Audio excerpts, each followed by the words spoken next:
Alright, hey guys, just a reminder that I'm out today with the doctor's appointment. So got your work set up for you. So here you have your activator for today.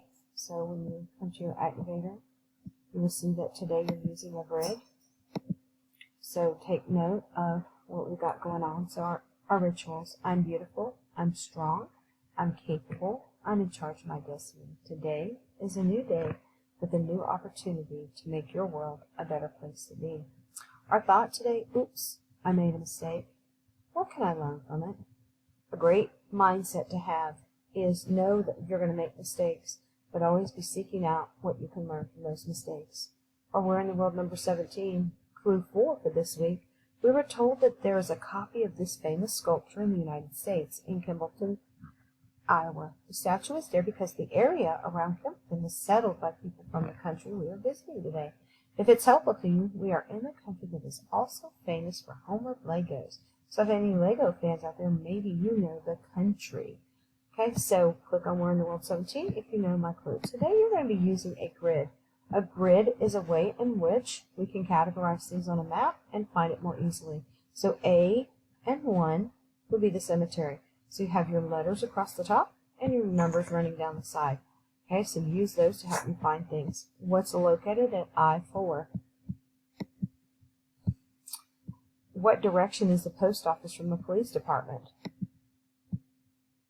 How can you cross Moon River at E7? According to this grid, what is the fastest route from the cemetery to City High School? And then finally, what direction is City Hall from the community center? So take a few moments to review your grid and complete that activator. All right, coming back to our instructions, you'll see that I have linked Natural Resources Graphic Organizer here and here. I would like for y'all to turn that finished document in today. I also uploaded your links here just in case you are not finished. You've got your countries and your benefits and challenges. And remember to be thorough in your graphic organizer. We talked a little bit today about making sure you have the locations listed. You're not just listing items, but we know more of a specific of where they are, and that the information that you read, you are teaching that to the rest of the class because you are the only one who read that. Okay, so turning that in looks like going to your OneDrive. So you need to go to your OneDrive and in your files. So here I have a file open, and so yours may or may not look like this, but on the left side, if you don't have this option, click the 3 dots and you want to download a copy. If you are not the owner, find the document in your OneDrive and then download a copy. If you are the owner, just turn it in like normal. Okay?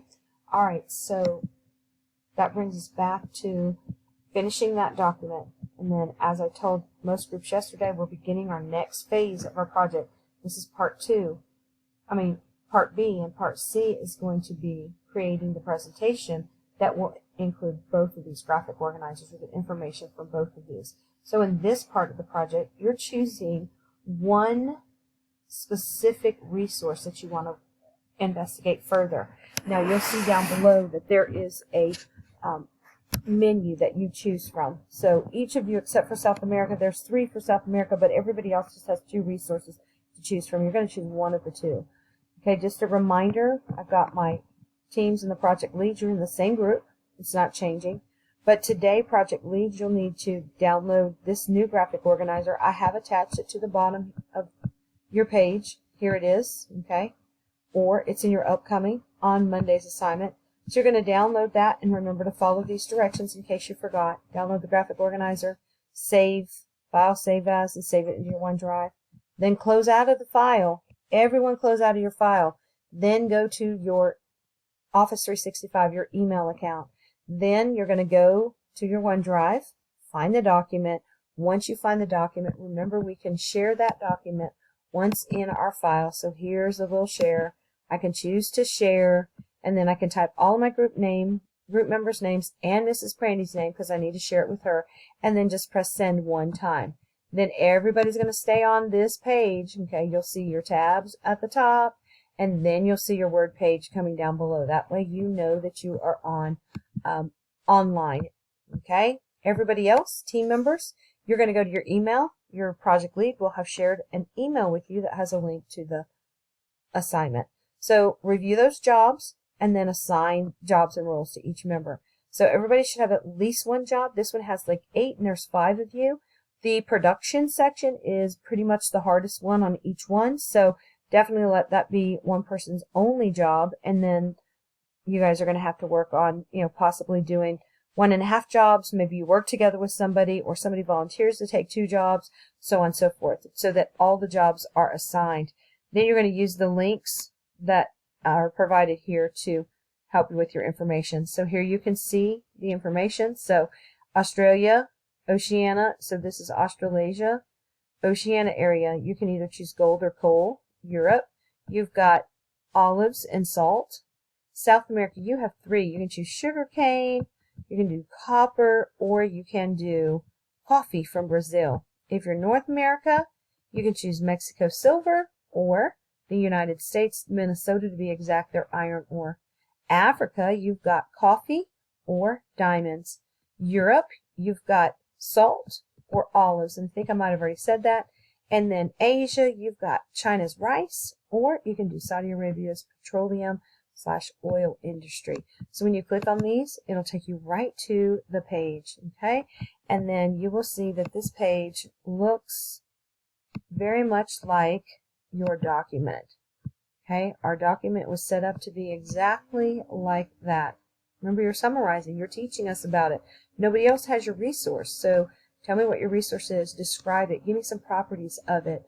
Okay, how's it connected to your country? How's it produced? Explain the steps. How does it impact the economy of the country? How does it impact employment? Do a lot of people work there? Few people work there? How is that? And then how is your resource used to make other goods or finished products, or the uses of it? All right, and then here you can see all the people who are responsible. So make sure you're putting in somebody's name there. And this last one, I would say just put all or everybody here, because really all of y'all need to talk about this together. Now that we've researched this research, brainstorm, and list ways that it connects us to other countries. So how is gold connected? The gold operation in Australia, how is it connected to other countries around the world? How does that connect Australia to the United States and so forth? All right, so that's what you want to think about in that last one. So maybe you want to just save that so that all of you are talking about it and jotting down the answers together. Okay, so that's what that document looks like. And again, you have your pages right here set up the same way as the document is. Okay, read first. Read. Then go back and look for what was important. What did I learn in there that I really need to tell people about? Then condense it down so that you can tell us about what you read in that paragraph, what we should know about petroleum, what we should know about the properties of petroleum. Okay? Remember, our biggest, hardest task is to refrain from just copying and pasting. If I just wanted you all to read it, then I would have just assigned everybody to read these. And I want you to read it to us. I want you to teach us about petroleum. Okay? All right, so that is what you should be doing for today, and that should keep you busy for the entire period. Again, you can just see all of the information we have here. Now, I did tell you guys in class, and I'll say it again, you are to behave yourself. If the substitute has to put your name down, or has to, or I can see that you did not do any work in the class, or if I receive an email from your classmates that says, Mrs. Brandy, Susie was on games the whole period, I will just verify with DYNO. As a matter of fact, some of you, I will check DYNO, especially if I see that you got no work done. And as I said today, if you are not using class time wisely, or you are being disrespectful to the substitute, you will be administered after-school detention. I have high expectations of you. I expect that you behave yourself and do what you're supposed to do while I am gone. All right, I will be back on Friday. You guys have a great day.